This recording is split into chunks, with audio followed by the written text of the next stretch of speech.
I think this take is probably the most agreeable of it'll come out of my mouth this evening. The Lakers are the only team currently without a win. We have a very incompatible team there. We have a trade that probably needs to happen or just a blow up that needs to occur. But I'm going to say that according to the win-loss record, all right, irrelevant of playoff making or breaking or anything like that, I'm going to say that this is going to be the lowest amount of wins that a LeBron team ever records. And I believe the bar is set at 33 wins, if I'm correct.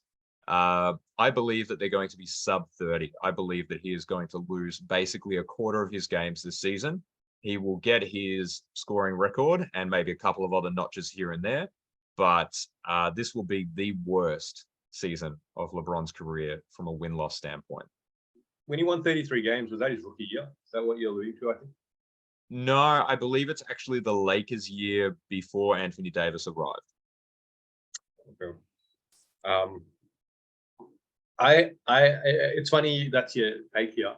I think you're going to have 90% of media support you on that take.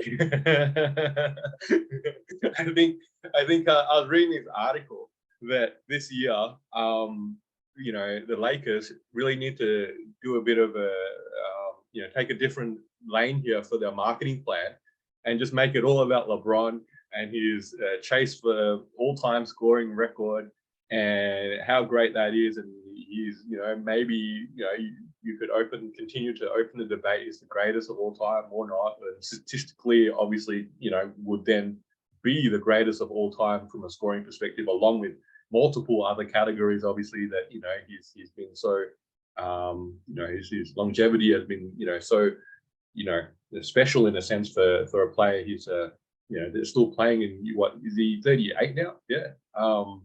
That I think, he's still going at such a high level. So, because the Lakers aren't going to win many games. Even if they trade with Westbrook, there's no trade out there that's going to move the needle that's going to help them this season.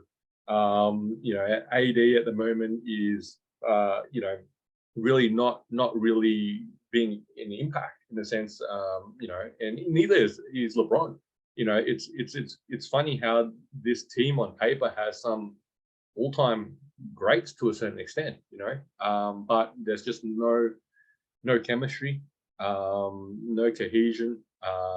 It's a bit sad to see to a certain extent, but I guess when you've got a team ultimately, by the statistics wise, that cannot shoot in the modern era, this is probably what happens, right? Yeah, look, I mean, the media has really done this one to death. There is no magical solution. The Miles Turner Buddy Hield trade is not fixing that issue, because the reality is Buddy Hield comes in as the only shooter on the team. All right, well, we kind of know defensively, scheme-wise, we just don't let him go off and we should be okay. Miles Turner, yes, he's a bit of a stretch big, etc. But the reality is he'll probably slide in for AD minutes because AD will inevitably get hurt.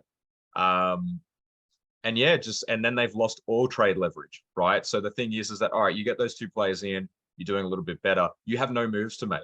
You might be able to trade one of your bench players for another bench player of equivalent or worse value.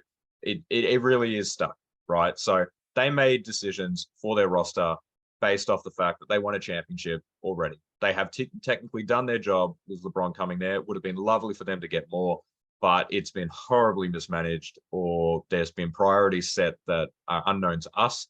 The Westbrook saga will be a fantastic documentary at some point, or podcast, because there is someone who pulled the trigger on that, and it would have been against a lot of conventional wisdom as to pulling the trigger on that. So, look, LeBron will get his stats, and that's about as far as it's going to go.